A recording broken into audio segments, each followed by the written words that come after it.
Canal Identidad.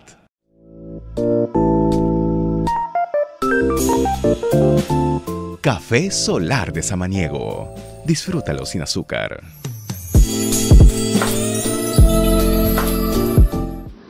De prensa que está ofreciendo la ministra de Salud, Pilar Macetti, desde la sede del Ministerio de Salud. Vamos a escuchar estos detalles. Nos encontramos el día de hoy con los investigadores peruanos que van a participar en el ensayo clínico de aplicación de la vacuna de procedencia china. El día de ayer hemos acompañado en el aeropuerto la llegada de los investigadores desde la China, un grupo de 11 representantes que van a acompañar el inicio de las actividades del ensayo clínico en nuestra patria. Se encuentra con nosotros nuestro viceministro de Salud Pública, el doctor Suárez, me está acompañando a mi derecha el doctor Ticona, que es el investigador principal de la Universidad Nacional Mayor de San Marcos, y a mi izquierda el investigador principal de la Universidad Cayetano Heredia, el doctor Málaga. Y se encuentra en la mesa también el embajador que representa a nuestra canciller, el ministro Jarama, que nos acompaña desde la Cancillería. Para ello estamos hoy día contentos de recibirlos y esperando las preguntas de la prensa para poner al tanto a nuestra población del inicio de este primer ensayo clínico en nuestra patria. Así es que esperamos sus preguntas. Adelante, por favor. Primera pregunta de TV Perú. Ministra, buenas tardes. Sí, queremos conocer los detalles acerca de cómo se va a iniciar todo este procedimiento. Se ha establecido ya una fecha. Tenemos entendido que ya hay 3.000 voluntarios que se ha dado en esta primera etapa. Faltan otros 3.000. Va a estar a cargo, tengo entendido, también de la Universidad Mayor de San Marcos. Queremos conocer esos vacantes, por favor. Cómo no, le vamos a dar la palabra en primer lugar al doctor Málaga de la Universidad Cayetano Heredia para que nos explique un poco los procedimientos iniciales y luego al doctor Ticona para que pueda explicar lo que corresponde a la Universidad de San Marcos.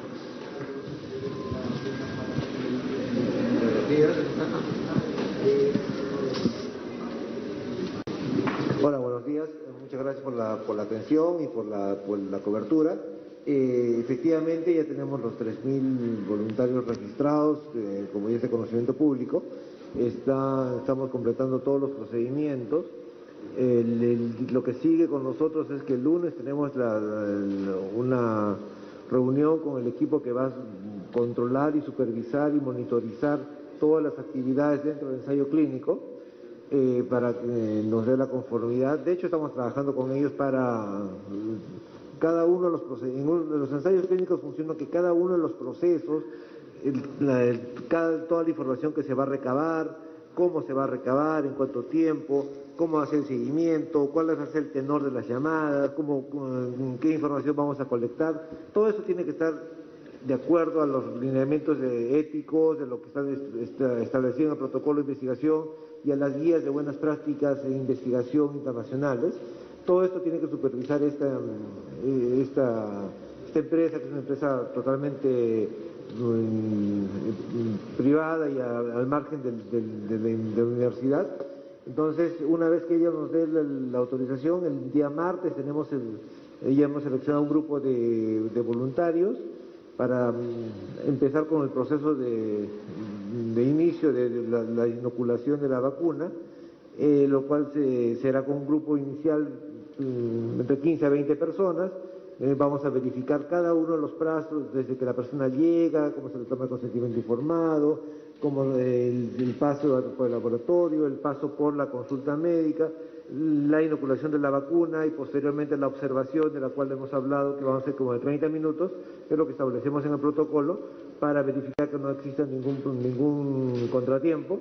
Todo ese circuito que debería funcionar como una maquinaria muy bien engranada, es la que vamos a poner a prueba entre el día martes y miércoles, para el día jueves arrancar ya con el protocolo propiamente dicho, con el estudio propiamente dicho, en velocidad crucero. Es lo que se ha establecido. Siguiente pregunta de Latina. Ministra, buenas tardes. Buenas tardes, doctores. Creo que la ministra quería hablar antes. Sí, escucho.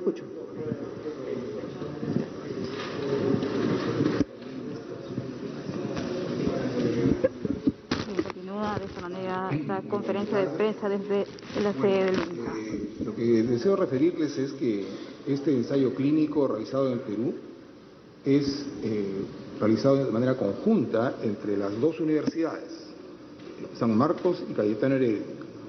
Todas las actividades se coordinan desde un inicio.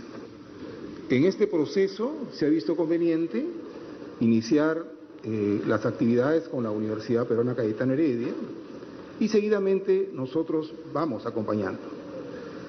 Es un trabajo muy serio, muy cuidadoso, velando por la salud de nuestros voluntarios y cuidando que el estudio dé la información correcta al término de su ejecución.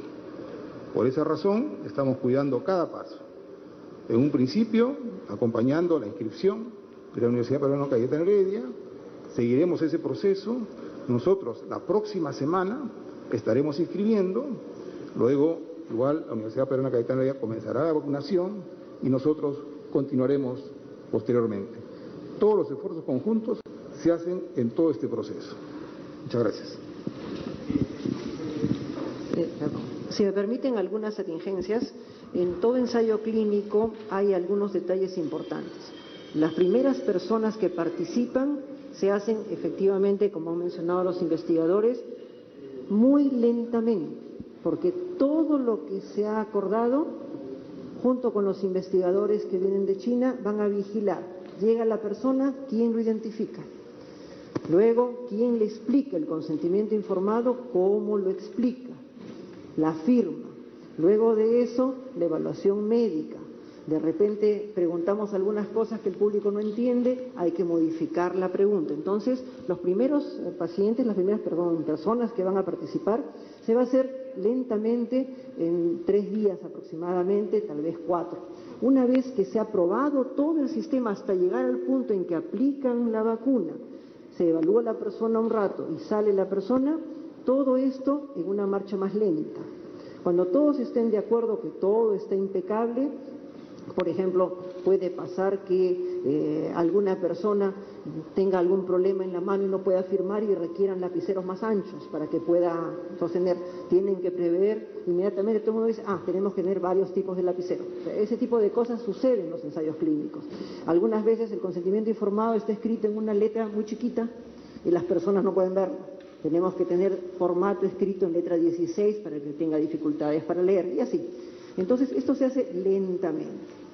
Los primeros días, unas cuantas personas para verificar que todo esté caminando. Y luego de eso ya se entra a velocidad de crucero, como acaban de mencionar, que es un término muy preciso, ¿no? Ya empieza en forma sostenida el ingreso de todos los voluntarios. ¿Okay? Recuerden también, y lo he mencionado muchas veces, en salud, exacto, las fechas no se van a poder dar. ¿Okay? Siempre hay...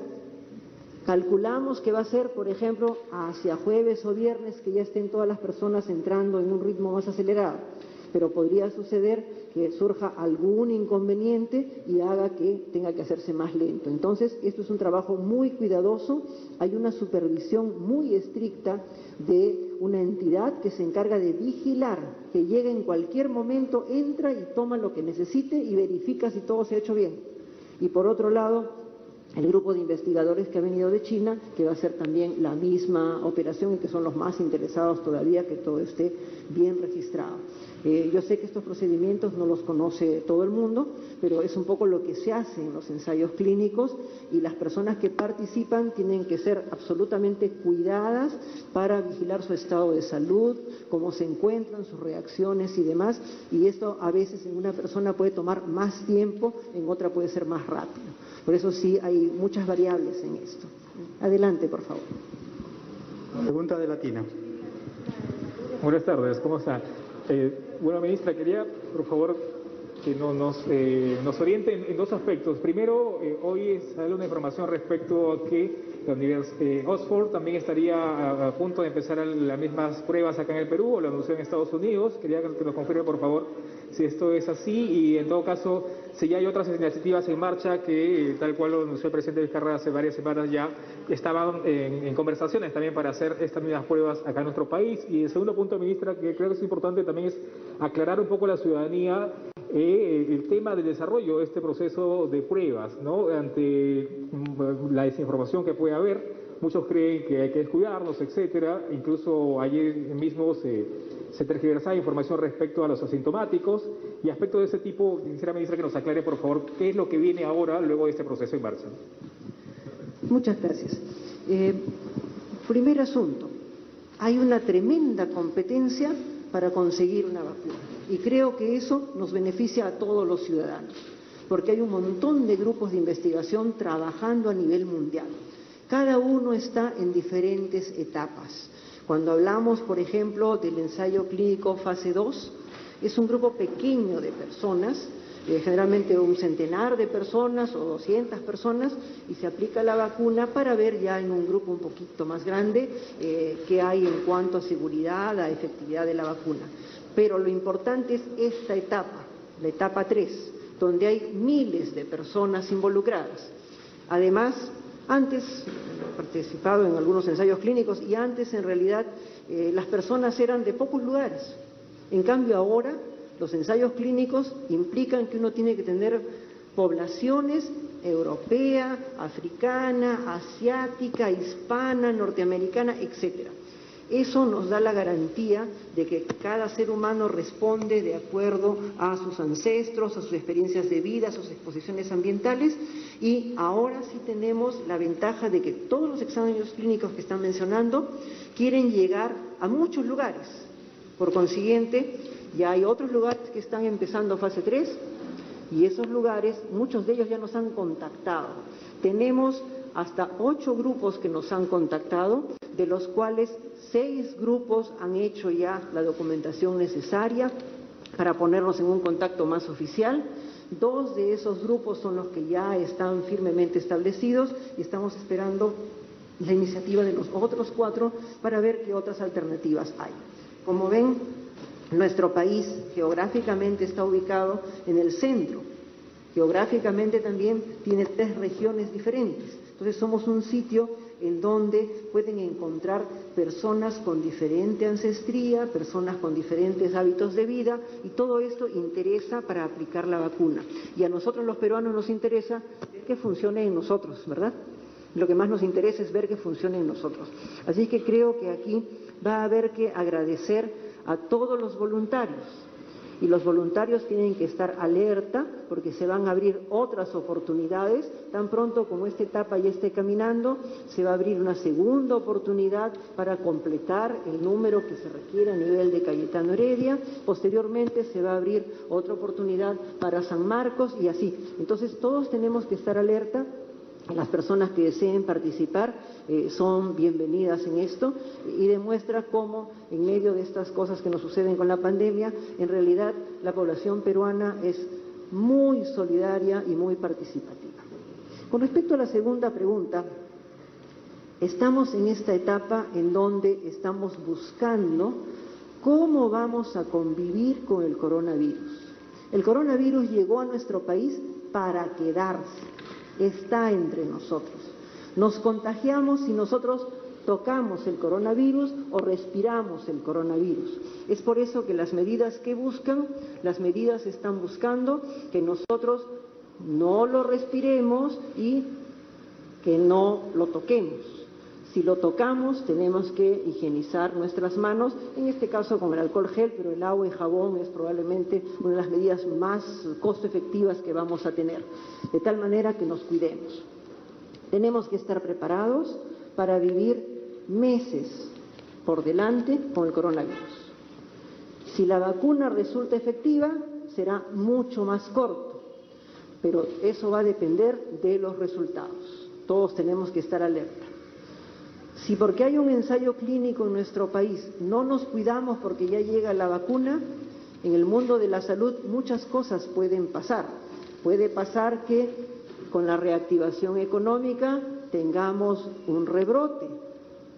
Puede pasar que Dios no lo quiera, la vacuna no funcione muy bien.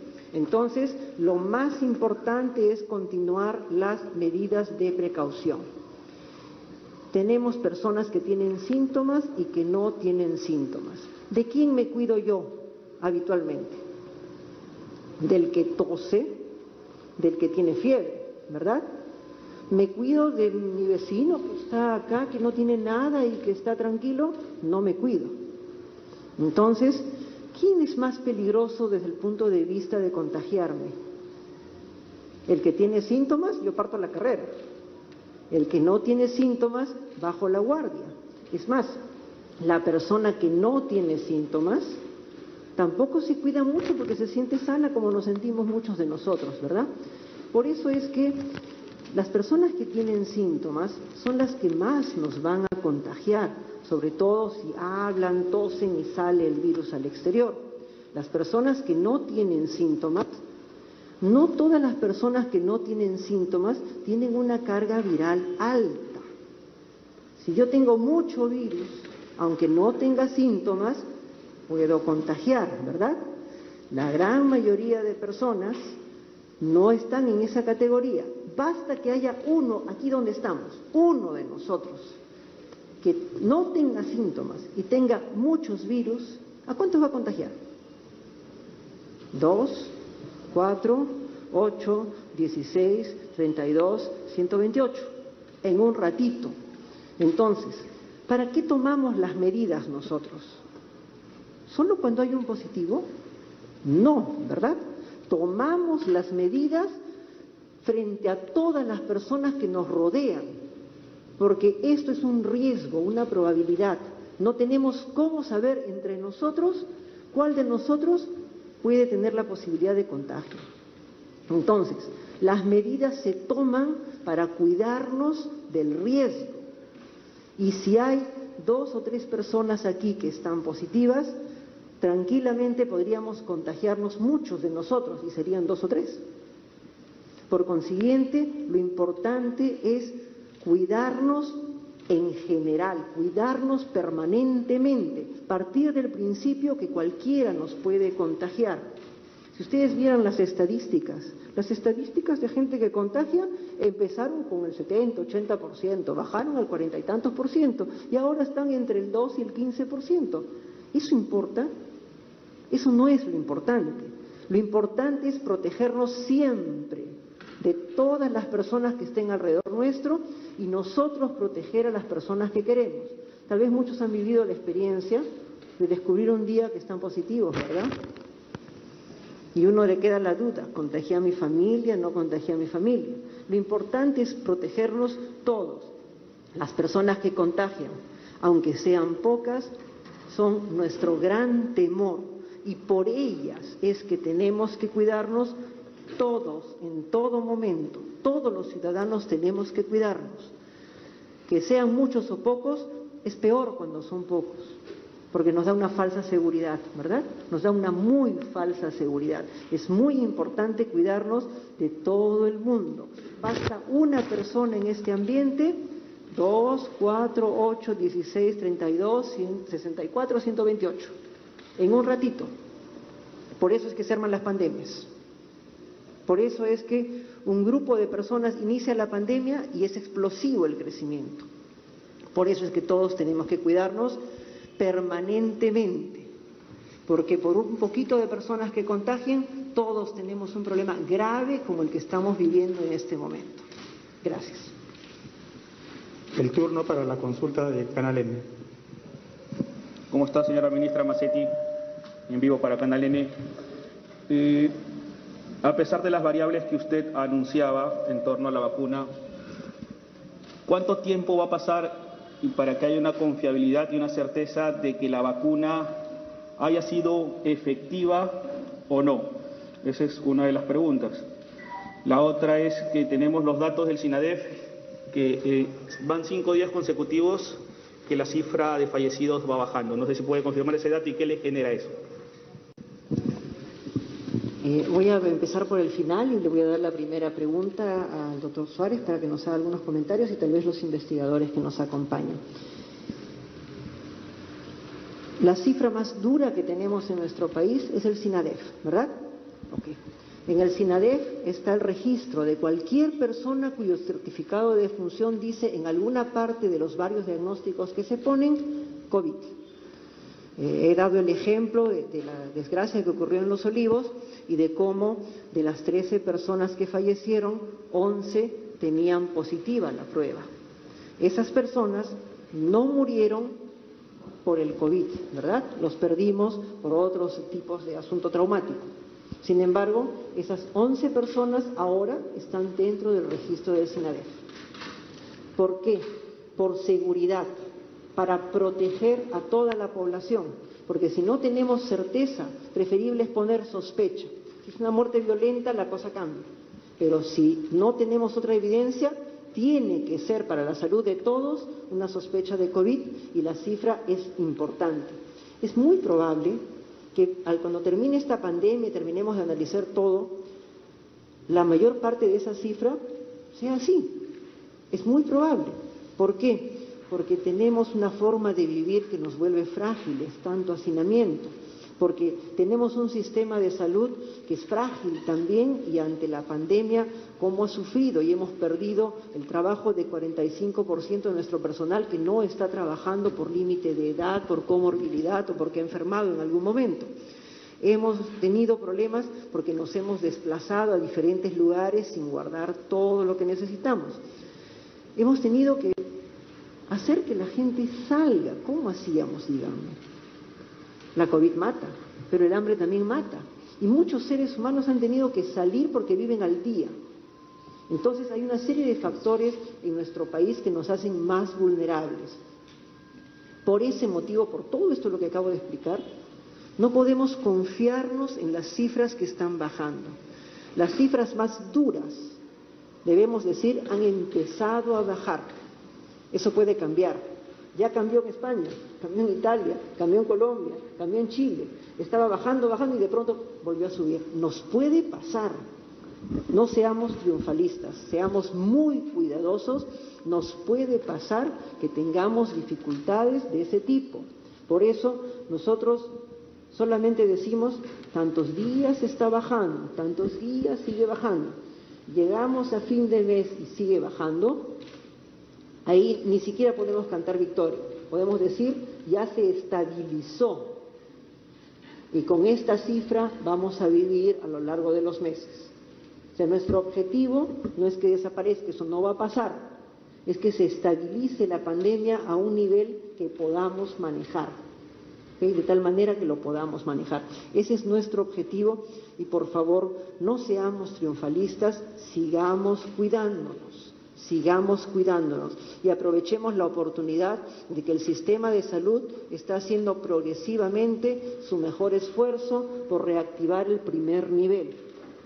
Este fin de semana estamos saliendo a otros lugares del país también para poder ir activando el primer nivel y detectando cuanto antes a las personas para encontrarlas rápido, diagnosticarlas rápido y ayudarlas rápidamente con las indicaciones. Entonces, recordemos, no seamos triunfalistas, con tranquilidad hay que ir viendo estos días de disminución que nos dan esperanza, pero que nos van a llevar simplemente a la etapa en la cual, como ya hemos mencionado, vamos a vivir con el coronavirus.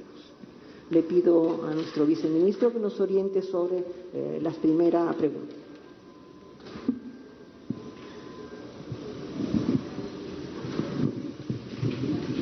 Muchas gracias. Muy buenas tardes con todos.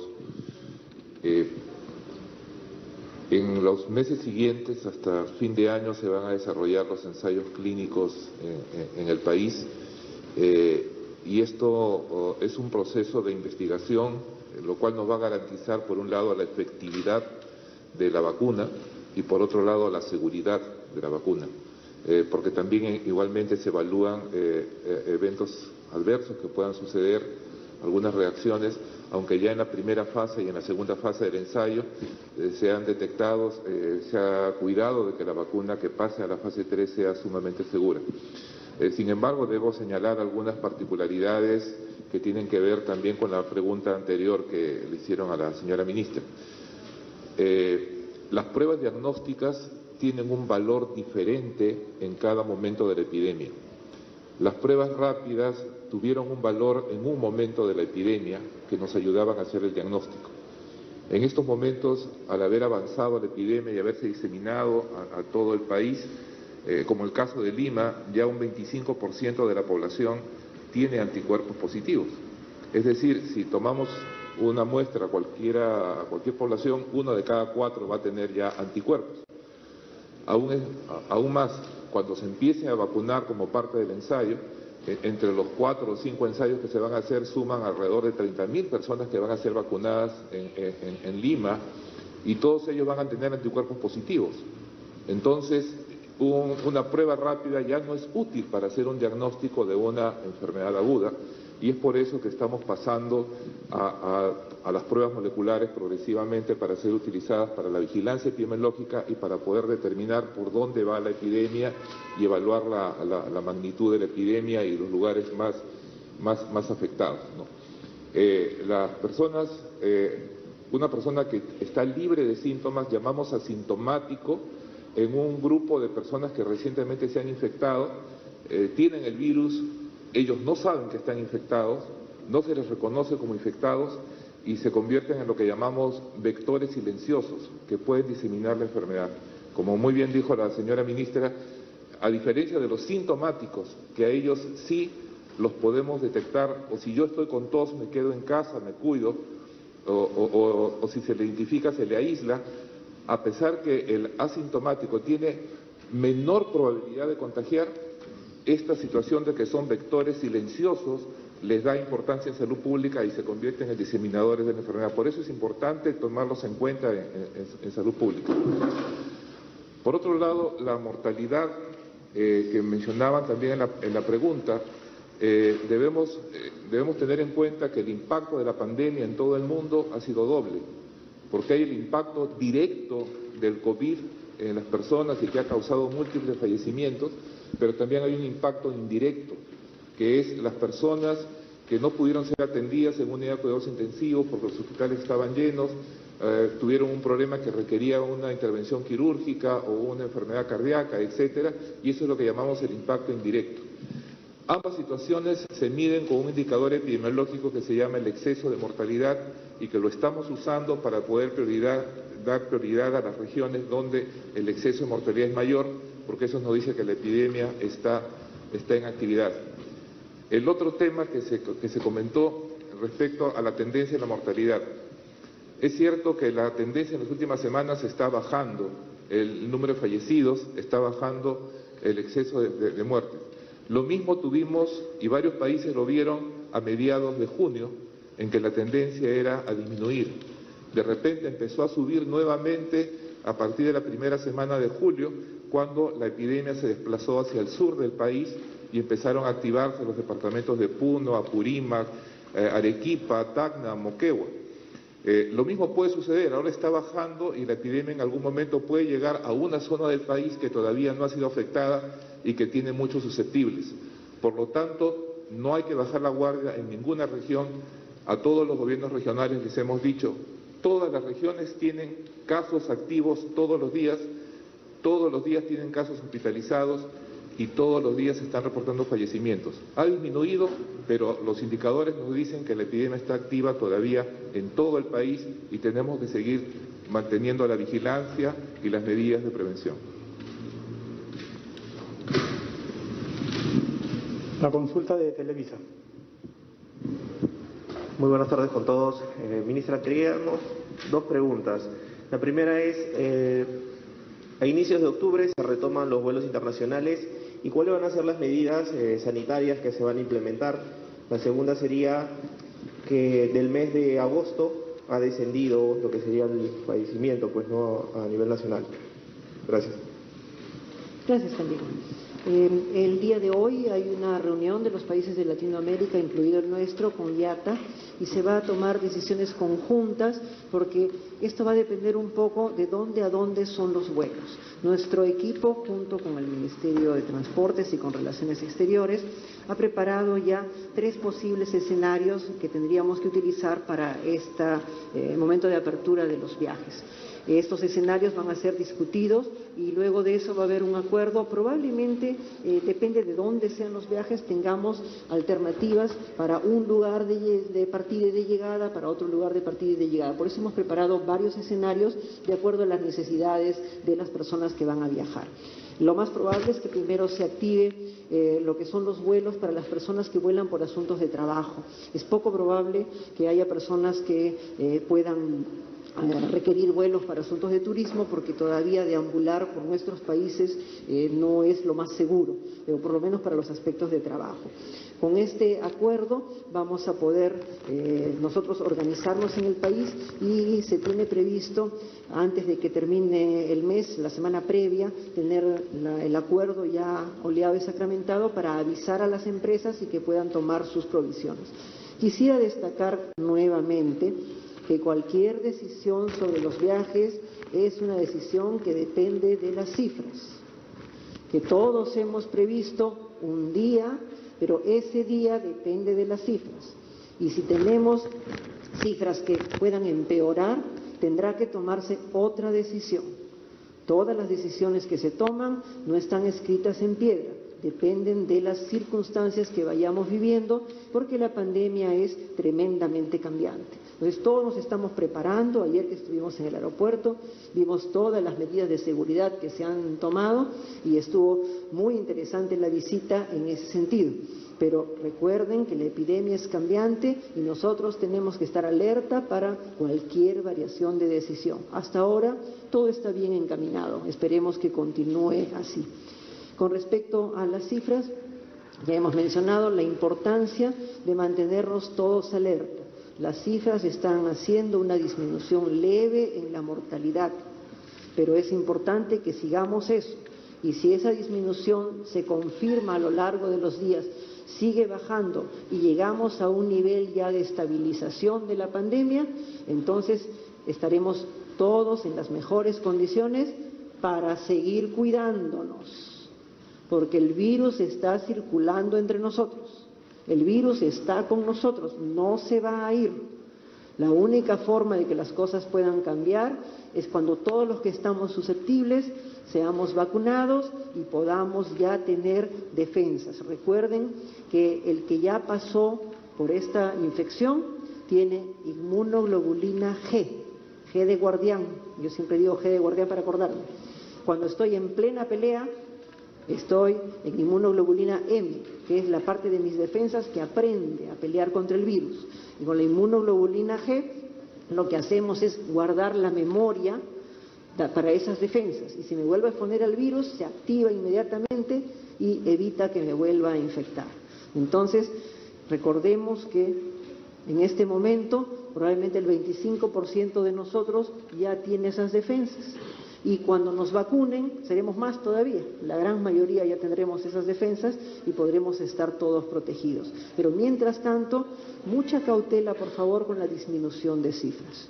Las cifras, es cierto, están bajando, nos dan esperanza a todos, pero es un indicio de que debemos seguir cuidándonos. Y recuerden, las cifras están bajando porque todos nos estamos cuidando. Unos cuantos transgresores no significa que todos seamos transgresores, pero se dan cuenta la importancia de una persona transgresora. Si esa persona tiene mucho virus, puede contagiar a muchísima gente. Por consiguiente, cuidémonos todos debemos cuidarnos. Gracias. Consulta de Panamericana. Ministra, buenas tardes. La consulta está relacionada con la vacuna, la posible vacuna de Oxford. ¿En qué situación está? ¿Cuándo podrían empezar sus ensayos clínicos en el Perú? ¿Cuánta gente podría convocar? Si nos podría detallar la situación actual de la vacuna de Oxford, por favor. Gracias. Gracias también. Es parte de los grupos que se ha interesado en nosotros. La mayor parte de grupos que han tenido conversaciones con los equipos que establecen el contacto, establecen la necesidad entre 3.000 y 6.000 personas que puedan participar en el ensayo clínico. Y parte de las negociaciones es que muchas veces los grupos que ofrecen trabajar con nosotros nos ofrecen también una cierta cantidad de vacuna, generalmente 5 o 6 millones de dosis. Eso significa que no podríamos con un solo grupo trabajar. Lo más probable, habrá que ver cómo se mueve el mercado, es que nuestro país requiera comprar vacuna a diferentes proveedores para completar los 22,5 millones de personas que queremos vacunar, probablemente en el curso de un par de meses, ya que se va a necesitar probablemente 2 dosis. Si la vacuna que finalmente se apruebe es de 1 dosis, estupendo, porque será la mitad del tiempo. Pero hasta ahora la mayor parte de las vacunas tienen 2 dosis, así es que eso significa que tendríamos probablemente que hacer un sistema de vacunación nacional en un par de meses. Gracias. Consulta de ATV. Ministra, estamos en vivo para ATV sobre el regreso de los vuelos internacionales. Se ha dicho mucho de que todavía falta afinar algunos protocolos. Ante ello ya se ha anunciado de que regresaría este servicio a partir del 1 de octubre. ¿Sería posible y quiénes estarían aptos para prestar este servicio? Como ya he mencionado, se han hecho hasta 3 protocolos, 3 diferentes alternativas, porque nos movemos en un mundo en cuanto a los vuelos bastante cambiante y disímil. Las autoridades nuestras han preparado estos 3 protocolos. Ahora en la tarde hay una reunión conjunta entre los diferentes países de Latinoamérica y IATA para sacar algunas conclusiones, y lo más probable es que tengamos un protocolo principal y por lo menos uno más alternativo, depende de las características de los vuelos y demás. La fecha en principio prevista es a partir del día 1. Es a partir del día 1. Recuerden que toda decisión se toma en base a las cifras que van apareciendo cada día, no solamente de nuestro país, sino de los otros países de Latinoamérica, porque también hay que ver cómo evolucionan ellos para ver qué decisión se toma. Que tengan la certeza de que la reunión que se va a tener esta tarde nos va a dar luces acerca de una organización conjunta. Tenemos que estar de acuerdo, todos los países de Latinoamérica, en las medidas que vamos a tomar para que las personas que se desplazan de un lugar hacia el Perú y del Perú hacia otro lugar, podamos todos tener la seguridad de que estamos actuando lo mejor posible para protegernos del coronavirus. Pregunta de Willax. Buenas tardes con todos, buenas tardes. Expresar tal vez una preocupación por el mensaje que se podría llevar la población a partir de la conferencia, y aprovechando que hay expertos aquí, podrían de repente aclarar el tema de esa, tal vez lo he entendido mal hoy, esa relación directamente proporcional entre ser asintomático o no asintomático y contagiar más o contagiar menos. Les cuento brevemente que hay casi un debate por teléfono de varios doctores. Algunos doctores han citado estudios internacionales y dicen, cuidado, eso puede ser falso. Otros han dicho, puede ser plausible, pero ¿cuál es el mensaje que se da a la población? Y les pido a uno de los doctores tal vez una base, algún estudio que ratifique que los que no están, los asintomáticos en todo caso, tienen esa probabilidad. Gracias. Nosotros tenemos la mayor parte de personas que no tienen síntomas. En nuestro país 75% de las personas, 78% de las personas, va variando según las encuestas, que no tienen síntomas, y el resto de las personas sí tienen síntomas. Mientras más síntomas tenga y más grave esté yo, evidentemente tengo más virus en mi cuerpo, ¿verdad? Entonces, por ejemplo, las personas que están en la unidad de cuidados intensivos, que son las más graves, muchas veces terminado su proceso, salen de alta y tienen que guardar cuarentenas largas. Ellos, por ejemplo, establecen hasta 3 semanas de cuarentena. ¿Por qué? Porque el que haya estado grave significa que tiene mucho virus en el cuerpo. El que no tiene síntomas significa que tiene menos virus en el cuerpo, ¿verdad? Como tiene menos virus en el cuerpo, hay todo un debate acerca de cuánto contagian o no contagian las personas asintomáticas. Al principio no se sabía mucho y se pensaba que la gran mayoría era tremendamente contagiosa.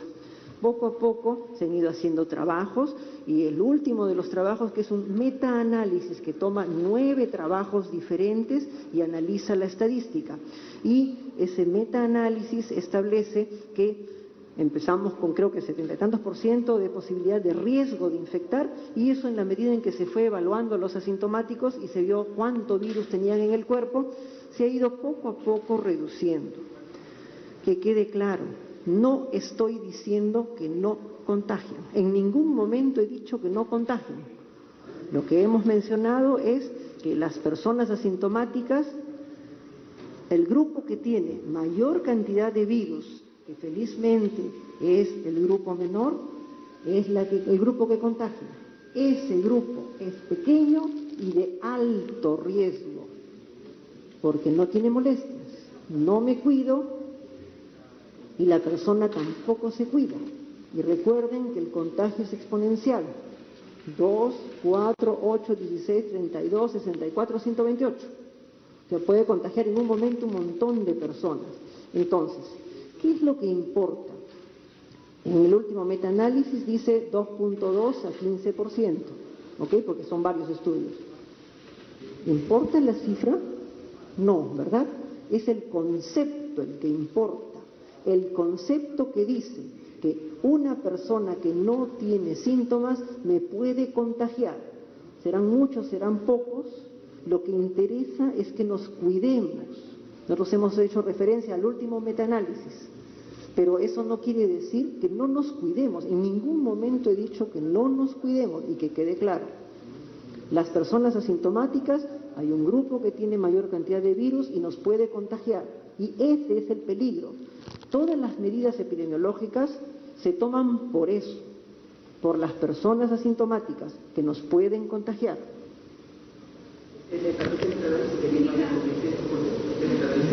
No he traído el artículo, pero es Bramsbury, si no me equivoco. Si gusta, si nos da los datos, le enviamos el artículo para que lo puedan revisar. Un metaanálisis significa que hacemos un análisis estadístico de varios otros estudios.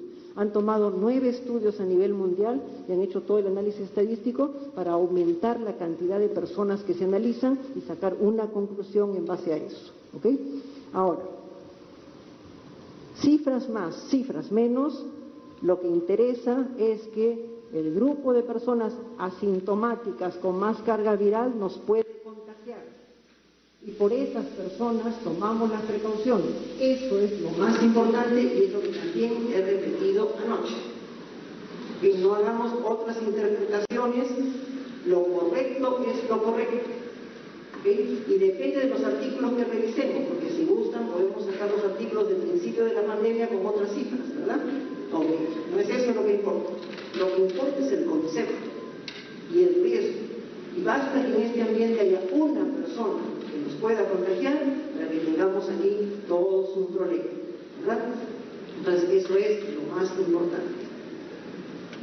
La consulta de RPP. Ministra, buenas tardes. Directo para RPP en estos momentos, y dentro de las ratificaciones que usted viene realizando sobre los asintomáticos y contagian o no contagian, como usted ha venido indicando, en RPP indicó ayer en la noche que a los asintomáticos no era necesario realizarles las pruebas de descarga. ¿Continúa usted con esa versión? A nivel internacional, las pruebas las hacemos a las personas que tienen síntomas y a sus contactos. A nivel internacional, y de acuerdo a lo que sugieren todas las organizaciones internacionales, la estrategia es que se hace pruebas a las personas que tienen síntomas o que han estado en contacto con alguien. Recuerden, por ejemplo, cuánto hemos debatido sobre el sistema para trazado de contactos, ¿verdad? Okay. ¿Qué es lo que me indica en los países donde hay trazado de contactos? Mi teléfono me indica, estuvo cerca a una persona, a 2 personas, a 10 personas, y llega un momento en donde el sistema me dice, su riesgo es alto. Usted sí ha estado en contacto con muchas personas y tiene que hacerse evaluar. Entonces, a nivel internacional, y es lo que hemos hecho acá desde el principio, se ha hecho pruebas a las personas que tenían síntomas o a las personas que tienen contacto. ¿Okay? Por ejemplo, cuando vamos nosotros a las intervenciones en los diferentes lugares del país, siempre vamos primero a una persona susceptible. Si una persona susceptible sale positiva, se dan todas las indicaciones para toda la familia, tenga o no tenga síntomas, porque han estado en contacto. Entonces, lo importante es el contacto y todos nosotros tenemos que cuidarnos. Y si estamos en contacto con alguien, lo que debemos hacer es aislarnos hasta que se aclare si en ese contacto con una persona con síntomas tenemos o no tenemos alguna manifestación clínica, como hicimos muchos de nosotros. Fuimos a un gobierno regional, estuvimos en contacto con una autoridad que, como debe ser, nos dijo: miren, tengo estas molestias, tengo estos síntomas. Inmediatamente todos nosotros nos retiramos de donde estábamos, estuvimos en nuestras casas sin contacto con nadie, pasaron los días habituales para esto, nos hicieron prueba por haber estado en contacto, algunos salieron negativos, otros positivos y listo. Lo importante es que todos los que tenemos síntomas o estamos en contacto con alguien con síntomas tengan una prueba de por medio. ¿Okay? Y más importante todavía, si en algún momento no hubieran pruebas, los síntomas son los que definen lo que hacemos con las personas. El cuadro clínico es más importante que cualquier prueba. Gracias. Finalmente, la consulta de Exitosa. Ministra, muy buenos días. Iván Escudero, información en vivo para Exitosa. Ministra, hoy nos hablan de cifras, nos hablan también de este ánimo de triunfalismo que no se debe tener. Sin embargo, ministra, le comento una realidad. Hace instantes, a nuestra línea en vivo, ha llamado una persona de 38 años, ha dicho que él tiene todos los síntomas para la COVID-19, ha perdido el olfato, tiene fiebre, está agitado, ha llamado a la línea del ministerio y le han dicho que no hay movilidad para que lo puedan atender. Esta es la realidad que afronta la población ante la pandemia, ministra. ¿Qué hacer en todo caso desde el ministerio con este tema puntual que Exitosa lo ha recogido en vivo de un hombre de 38 años con estos síntomas y que la respuesta ha sido que no hay movilidad para que lo puedan trasladar, ministra? Gracias. La gran mayoría de llamadas sí reciben atención y tenemos nosotros 80.000 llamadas al día que reciben atención. Es verdad que, como cualquier sistema de salud aquí o en el extranjero, hay llamadas que terminan en esta coyuntura que han mencionado y que, por supuesto, nadie quisiera que así suceda. La gran mayoría de personas sí reciben atención a través de las llamadas. Algunas personas, desafortunadamente, los sistemas todos tienen un límite. Y lo mismo sucede en todos los países del mundo. Eso no significa que no sigamos haciendo el esfuerzo para esto. Y recientemente hemos aprobado un financiamiento adicional para que las líneas del 113 puedan ser más eficientes y puedan acudir al llamado. Igualmente, se está haciendo una serie de uniones estratégicas. Como ustedes saben, el Ministerio de Defensa y el Ministerio de Salud se han unido para trabajar juntos y estamos logrando, a través de la capacidad logística del Ministerio de Defensa, que el Ministerio de Salud pueda llegar a lugares donde habitualmente no estaba llegando. Si nos hacen presente las características, la ubicación de la persona, la DIRIS que no ha podido atenderlo, podemos conectarlos con otra DIRIS que sí lo pueda atender y en este momento disponga de capacidad. Van a haber otras llamadas donde no haya atención por algún motivo. No es lo habitual, la gran mayoría sí reciben atención y tenemos la estadística que es vigilada por su salud. No solamente por nosotros, sino también por su salud, que es nuestro regulador. Y cuando encontramos alguna de estas llamadas, por donde nos llegue la información, intentamos hacer todo lo posible para que la demanda sea cubierta. Gracias. Agradecemos la pregunta de los periodistas, así como los integrantes de la mesa principal. De esta manera, la conferencia ha culminado. Regresamos a estudios con esta información. Muy bien, 1:00 con 46 minutos. Información, cultura y entretenimiento. RCI, Radio Canal Identidad.